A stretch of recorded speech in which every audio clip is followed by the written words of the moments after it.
안녕하세요. 오늘도 사연살롱을 찾아주셔서 감사합니다. 30대 후반 주부예요. 살면서 살림이 나아진 집은 첫째가 고생, 잘 살다가 나중에 망한 집은 막내가 고생이라고 하잖아요.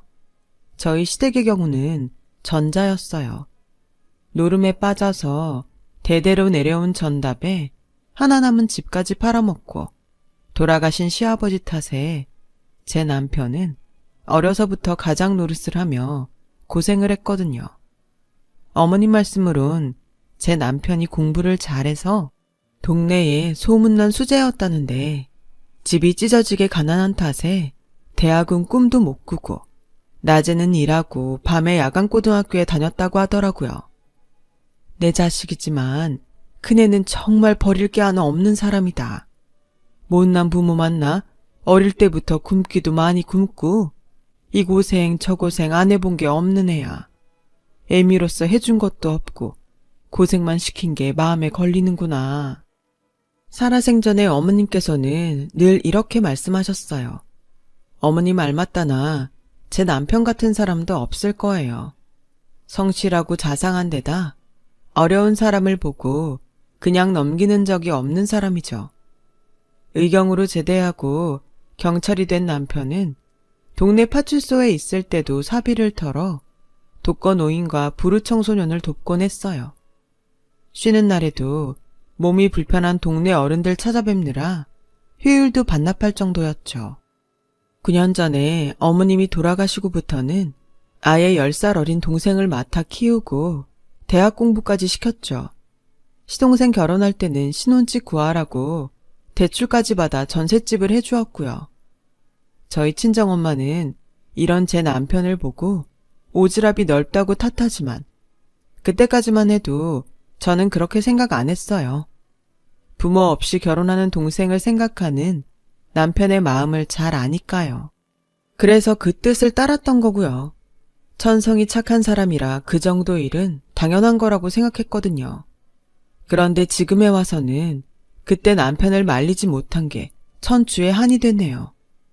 왜냐고요? 바로 얼마 전 시동생이 했던 행동 때문에요. 한때 세상에 둘도 없이 우애가 깊던 남편과 시동생의 관계가 남보다 못한 사이가 된 건 불과 몇 년 전부터예요. 동서가 주식으로 대박을 치면서 많은 돈을 벌고부터였죠. 옛말엔 곳간에 인심난다고 했지만 실상은 곳간이 채워질수록 개구리 올챙이적 생각을 못하더라고요. 허울 좋은 옛말일 뿐이었던 거죠. 없는 살림에 돈이 생기고 보니 시동생 내외 목에 힘부터 들어갔어요. 그리곤 위아래도 모르고 까부는데 성질 같아선 한 대 패고 싶을 정도였죠. 모르긴 해도 예전에 저였다면 정말 그랬을지도 모르겠네요. 100일 동안 마늘과 쑥으로 버티던 웅녀 심정으로 꾹 참았다니까요. 사실 저에게는 남편만 아는 오래된 비밀이 있어요. 그 얘기를 하자면 20년 전으로 거슬러 올라가야 돼요. 제가 17살이던 시절로요. 당시 저는 소위 말하는 날라리였어요. 처음부터 그랬던 건 아니고 15살 때 아빠가 돌아가시고 엄마랑 단 둘이 살게 되면서 일탈을 하게 된 거였죠. 아빠가 돌아가시고 엄마는 외롭다는 이유로 툭하면 집에 남자를 들였어요. 제 눈에는 그런 엄마가 사람으로 보이지 않았죠. 아빠의 온기가 채 가시기도 전에 남자를 집에 들이는 게 도저히 이해가 안 갔으니까요. 그래서 허구한 날 엄마와 싸웠어요. 엄만 남자 없으면 못 살아? 뭐가 그렇게 외롭다고 툭하면 집에 남자를 들여? 내 입장은 생각 안 해? 자식 보기 창피하지도 않냐고. 인연이? 뭐가 어쩌고 어째? 그동안 먹여주고 키워줬더니 고마운 줄은 모르고 어디서 엄마한테 대들어. 그래, 난 남자 없으면 안 된다. 외로워서 죽을 것 같은데 어떡해. 딸년이라고 하나 있는 게 혼자 남은 엄마 걱정은 못할 망정 타박은? 그리고 내가 뭘 그렇게 잘못했니? 내가 불륜을 저질렀어? 남의 남자를 뺏어서 만났어? 말해봐. 남녀가 만나서 연애하는 게 뭐가 잘못이라는 거야? 괜한 내 탓하지 말고 네 인생이나 똑바로 살아 이년아. 늘 결론 없이 평행선만 달렸어요. 그러다 보니 서로 얼굴을 마주치는 게 불편해졌고 집에 들어가는 게 그렇게 싫었어요. 그래서 저와 비슷한 처지인 친구들과 어울리며 밤거리를 배회하게 되었죠. 나쁜 짓도 하게 되었고요. 툭하면 근처 학교 일진들과 패싸움을 하고 잘 사는 집 애들한테 돈도 뺏고 괴롭히기도 했어요. 막장 인생이었죠. 그땐 세상이 싫었거든요. 불행한 나와는 달리 행복하게 사는 사람들을 보면 괜히 화가 났어요. 변명 같지만 나도 남들처럼 평범한 가정에서 사랑받고 자랐다면 이렇게 삐뚤어지지는 않았을 거라 생각했죠. 참 철이 없었던 거예요. 하루는 배가 고파서 친구들과 동네 슈퍼에 들어가 빵과 과자를 훔쳤는데 도망치는 과정에서 문턱에 발이 걸려 넘어지는 바람에 저만 잡히게 됐어요. 그때 신고를 받고 달려온 경찰이 바로 지금의 제 남편이에요. 경찰을 보자 주인 아줌마는 저를 당장 감옥에 쳐넣으라며 길길이 뛰셨어요. 그동안 없어진 물건값까지 다 저한테 물어내라면서요. 저런 것들은 사회에서 격리시켜야 돼. 대가리에 피도 안 마른 게 벌써부터 남의 물건에 손대는데 어디 제대로 된 인간이 되겠냐고. 하나를 보면 열을 안다고. 모르긴 해도 네 부모도 너랑 똑같은 년놈들일 거다. 그러니 자식을 도둑년을 만들었지. 에휴, 저런 것도 딸년이라고? 네 엄만 너 낳고 미역국을 먹었다니? 네 엄만 낯짝이 궁금하다. 순간 그 말에 울컥했어요. 아무리 제가 잘못은 했지만 죄 없는 우리 엄마까지 들먹이니까 화도 나고 속이 상했거든요. 그때였어요. 얼굴이 빨개진 남편이 버럭 질렀어요. 아주머니, 말이 심한 거 아닙니까? 아주머니도 자식 키우는 입장이면서 무슨 말을 그렇게 하세요? 이 학생이 돈을 훔친 것도 아니고 빵이랑 과자였어요. 보면 몰라요? 배가 고파서 훔친 거라는 걸. 어른이 돼서는 그 정도 헤아려줄 아량도 없으세요? 물론 훔친 건 잘못이지만 적어도 얼마나 배가 고팠으면 그랬을까 하는 생각 정도는 하실 수 있는 거잖아요. 그런데 거기다 대고 얘 부모 욕까지 하셔야 되겠어요? 정말 너무하시네요. 그 말에 주인 아줌마는 더 이상 아무 말도 하지 않았어요. 그리고는 이전에 없어졌던 것까지 다 물어준다면 없던 일로 하겠다고 하더군요. 그리곤 10만 원을 불렀어요. 당장 주머니에 100원짜리 동전 하나도 없던 저는 고개만 떨굴 뿐이었죠. 남편은 일단 자기 돈으로 값을 치르곤 저를 데리고 나왔어요. 그때까지 제 머릿속에는 파출소에 도착하면 엄마한테 전화를 할 테고 그럼 엄마 얼굴을 어떻게 보나 그 걱정뿐이었어요. 그런데 남편이 저를 파출소가 아닌 분식집으로 데리고 가지 뭐예요. 그리고는 김밥과 떡볶이, 순대까지 잔뜩 시켜주었어요. 일단 먹자. 나머지 일은 먹고 나서 해결하자고. 내가 많이 굶어봐서 아는데 배고프면 아무 생각도 안 나. 남편은 제 손에 젓가락을 쥐어주며 다정하게 웃어주었어요. 슈퍼에서 봤을 땐 몰랐는데 가까이서 보니 저랑 나이 차이도 얼마 안 나는 젊은 오빠더라고요. 그런데도 행동은 나이 든 어른들보다 더 어른 같더라니까요. 저희 엄마나 슈퍼 아줌마보다 더요.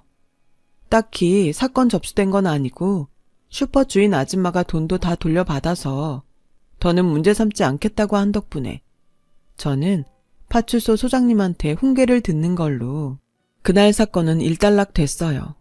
하지만 제가 미성년자였기 때문에 보호자한테 인계를 해야 해서 부득이 엄마가 파출소에 와야 했죠. 화려한 화장과 옷차림의 엄마는 남자와 함께 파출소로 들어왔어요. 그리고는 다짜고짜 제 뺨을 쳤죠. 차라리 죽어라 이년아. 네 애미 잡아먹으려고 곡하니 지금? 이런 걸 딸년이라고 키웠네 내가. 이러고 사는 내 인생이 불쌍하다. 경찰 아저씨, 차라리 저거 감방에 넣어주세요. 아주 꼴도 보기 싫으니까. 이러고 살 거 차라리 네 아빠 죽을 때 같이 죽지 그랬어. 그랬으면 나라도 홀가분하게 살았을 텐데. 피 한 방울 안 섞인 경찰도 빵을 훔친 제가 배고팠을 걸 먼저 생각하는데 날 낳아준 엄마는 그렇지 않았어요. 오직 당신 생각뿐이었죠. 저는 그 앞에서 고개를 푹 숙인 채 눈물만 뚝뚝 흘리고 있었어요. 그런 저를 물끄러미 바라보던 남편은 제게 다가와 조용히 그러더군요. 언제든 배고프면 파출소로 오라고요. 누가 그러더라고요. 인간에게 가장 큰 상처를 주는 건 인간이지만 인간을 구원하는 것도 바로 인간이라고요. 그날 저는 미래의 제 남편한테 구원을 받았던 것 같아요. 날 생각해주는 사람을 생각해서라도 다시는 그런 일로 파출소에 드나들지 않겠다고 결심했거든요. 나쁜 짓도 끊고 제대로 살아서 멋있게 이 남자 앞에 다시 서겠다고요. 목표가 생기니 뭔가를 해야겠다는 의욕도 솟구치더라고요. 그래서 그동안 놓았던 공부도 다시 열심히 하고 착실한 학생이 되었어요. 힘들 때는 파출소로 찾아가 멀리서 남편을 지켜보다 오곤 했고요. 내 인생에서 가장 치열하게 공부했던 고3 시절이 지나고 저는 서울에 있는 여대에 합격을 했어요. 명문대는 아니었지만 불과 1년 반 전까지만 해도 모두가 포기했던 날라리가 서울 4년대 대학에 합격했다는 건 기적에 가까운 일이었어요. 담임도 엄마도 반 애들도 놀랄 정도였죠. 대학 합격 소식을 접한 저는 바로 파출소로 달려갔어요. 그리고 남편한테 당당히 고백했죠. 아저씨, 저 4년만 기다려주세요. 대학 졸업하면 그땐 저랑 사귀자고요. 그러니까 그때까지는 절대로 다른 여자랑 결혼하면 안 돼요. 밑도 끝도 없는 제 말에 남편은 당황하더라고요. 그도 그럴 것이 남편은 저를 기억하지 못했거든요. 하지만 당돌한 여고생의 프로포즈에 남편은 수줍은 얼굴로 말이라도 고맙다고 해주더군요. 저는 100% 진심이었는데 말이죠. 제가 창피한 것도 불구하고 몇 년 전 근처 슈퍼에서 빵 훔치다 걸리느라고 제 과거를 설명하자 한참 뒤에야 남편과 파출소 사람들은 저를 알아보곤 대학 입학을 축하해 주었어요. 그날 이후 저는 종종 파출소에 들려 내 남자가 잘 지내나 확인을 하곤 했어요. 혹시 주변에 여자가 꼬이진 않을까 전전긍긍하면서요. 어느새 파출소 사람들은 그런 저를 재수씨라고 불러주었고요. 그럴 때마다 남편은 귀까지 빨개져선 도망을 쳤지만요. 10번 찍어 안 넘어가는 나무 없다고 제가 2년 넘게 찾아가다 보니 남편도 조금씩 제게 마음을 열어주었어요. 깻잎머리 교복 차림 여고생일 때는 아무래도 어려 보였겠지만 이제는 화장도 익숙한 여대생으로 변해서 그런가 애 취급도 안 하고 말이죠. 그렇게 파출소를 드나든 지 2년하고 3개월 만에 저는 남편과 정식으로 사귀게 되었어요. 당시 시동생은 고등학생이었는데 형제의 우애가 좋은 건지 눈치가 없는 건지 글쎄 데이트할 때 종종 따라 나오곤 했어요. 그때는 저한테 누나라고 부르며 엄청 잘 따랐었죠. 형제가 없는 저로서는 그런 시동생이 그렇게 귀엽더라고요. 시동생이 고3이 되고 수능시험을 보러 갈 때도 몸이 아프신 어머님을 대신해 제가 시험장까지 따라갔을 정도였죠. 남편은 비상근무를 하느라 정작 자기 동생 시험장에는 갈 수 없었거든요. 결혼도 하기 전부터 시댁에 드나들며 며느리 노릇을 했던 저는 시동생이 시험을 마치고 나올 때까지 교문 앞을 지키고 있었어요. 교문에 커다란 엿을 붙이고 간절히 기도하는 학부형들 사이에서 말이죠. 수능시험을 마치고 나온 시동생은 그런 저를 발견하곤 미안해서 어쩔 줄 모르더라고요.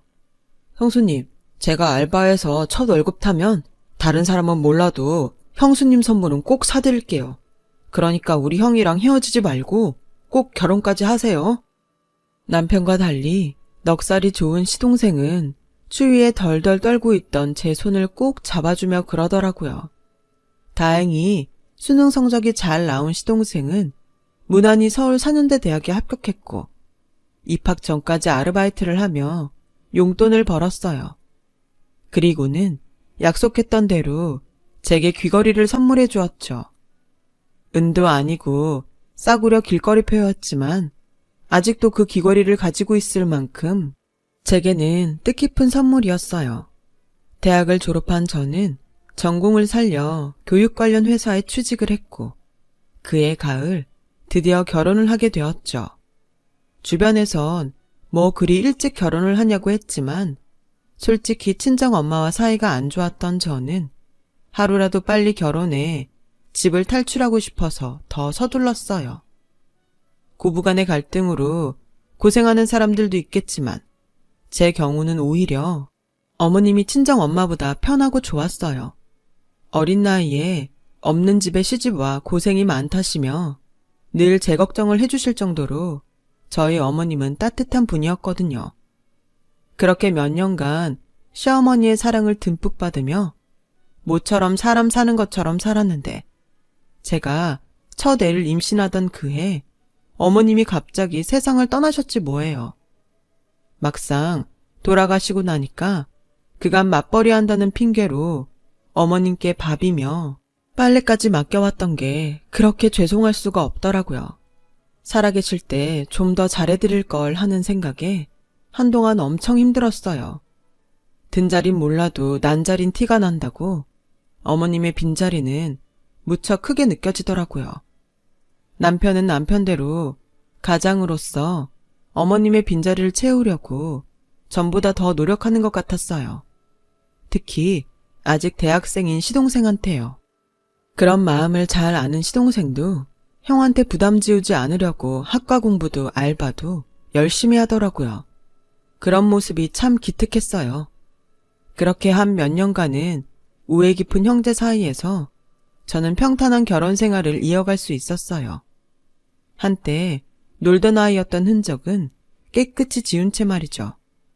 거기다 남편이 근무지를 옮겨서 더더욱 제 과거를 아는 사람이 없었죠.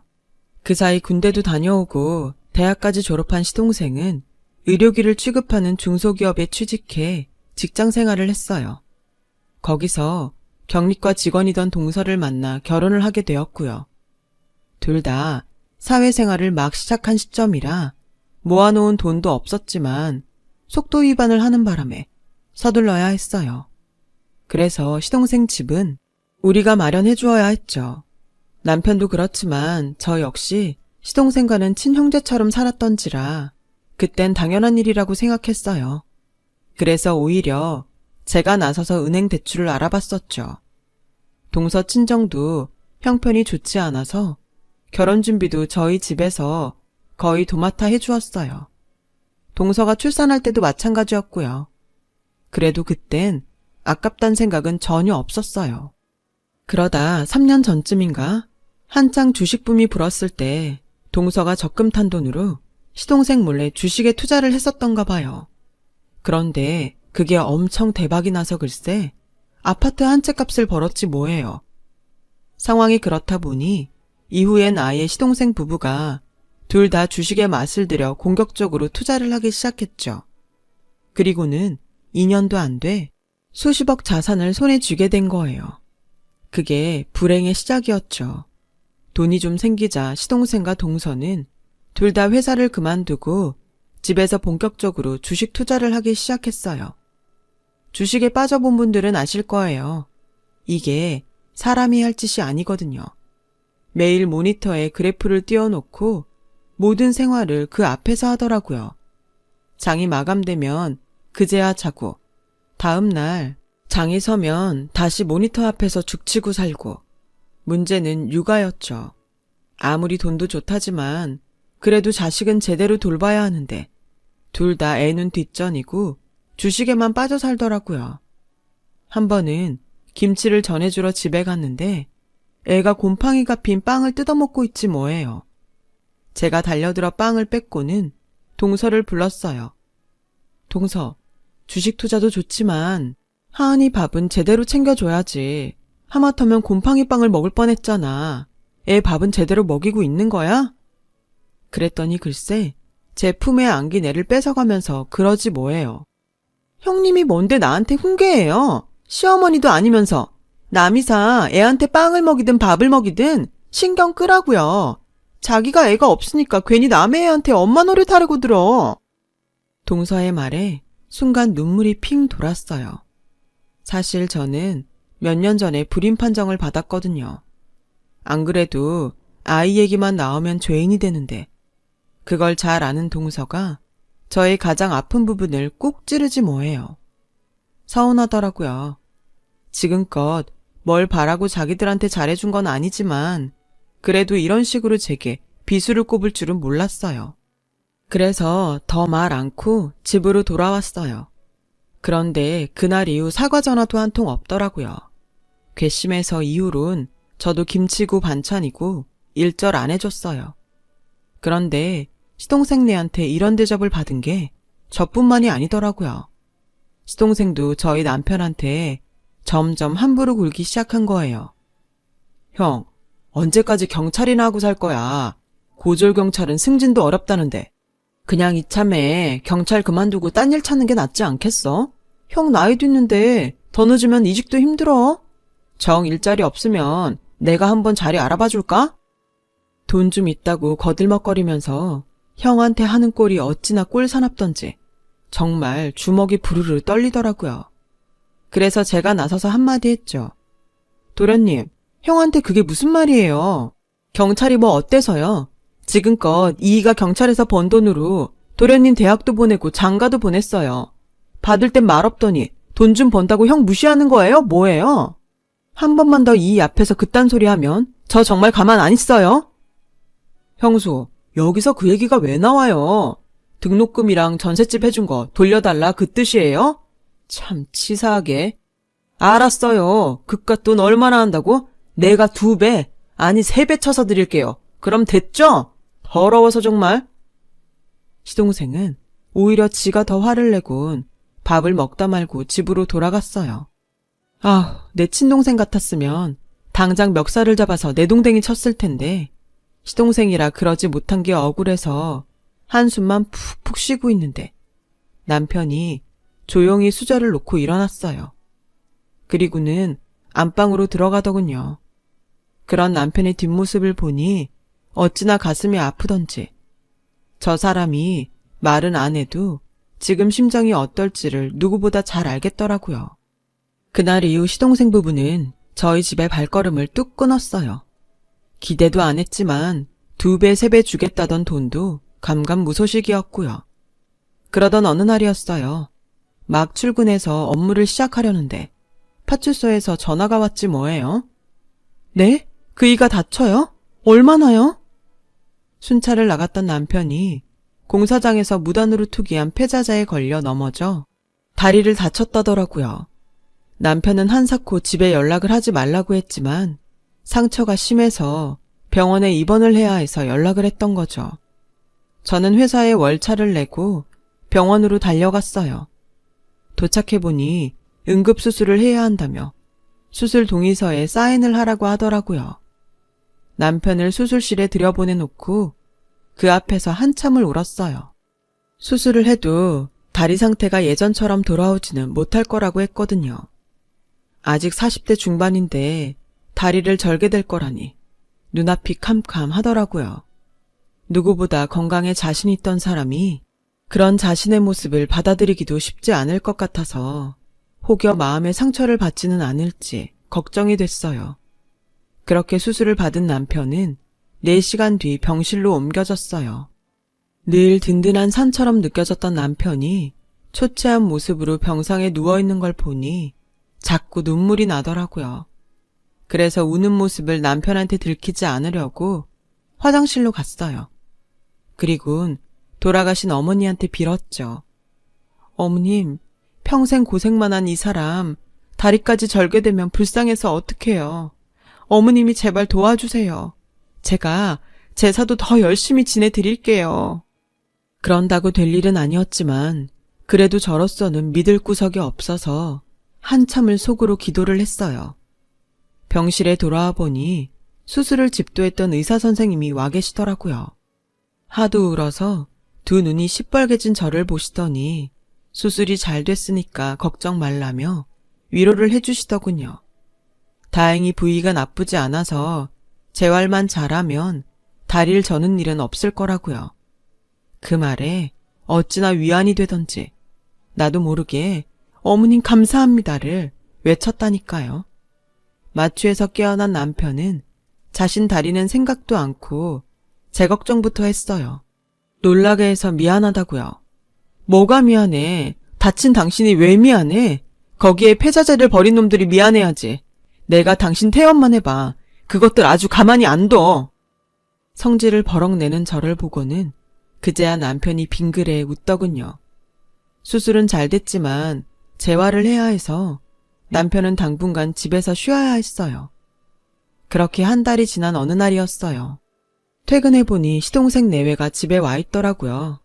형이 다쳤다고 연락을 해도 병원에 들여다보지도 않더니 그래도 걱정은 됐는지 집으로 찾아왔나 했어요.